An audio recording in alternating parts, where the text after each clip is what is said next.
Turning now to From the Farm, one of the biggest concerns for farmers this fall really is the price and availability of fertilizer for next year's crops. Absolutely. Our ag reporter, Stu Ellis, is joining us now live in studio. Good morning, Stu. So happy to have you back today. What do you have for us? Well, good morning to you both. And that's right. Two headaches, the cost and the headaches. And most of it goes on in the fall. But barge issues on the Mississippi and an unsettled contract with Canadian rail strikers are creating headaches for farmers. President Kevin Johnson of the Illinois Fertilizer and Chemical Association briefed a number of farmers about the challenges this fall. The number one place we used to get ammonia from was Russia. So that's about 20% of the nitrogen market, ammonia market right there that ran through there that is being shut down. That's why you're seeing some of the tightness, but I think supplies will be there. If you actually look, you know, there's always been a difference between UAN and ammonia prices. Some of that stuff has actually gotten tighter, where UAN is playing more into the the ammonia market on price on stuff.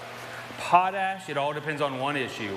I think the supply of potash is at the retail level, but 90% of the potash in the state of Illinois, but plus the Midwest, is coming out of Canada.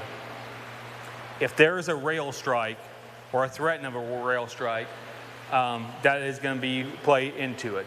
I think the potash market is in pretty decent shape where it's going to be at. I think guys have bought in.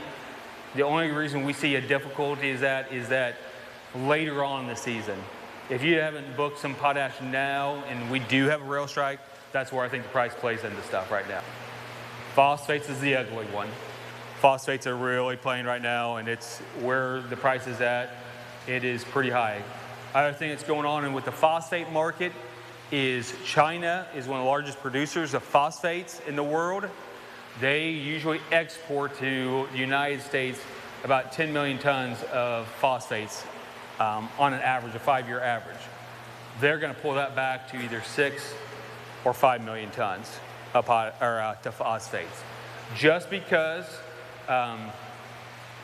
they are using, I didn't know if many people know this, phosphates are used in the production of lithium batteries for their car market.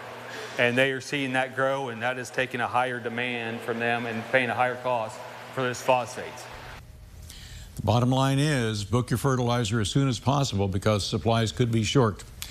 That wraps up our report for today. It is still Farm Safety Week. Be careful this weekend if you're in the combine. We'll see you Tuesday.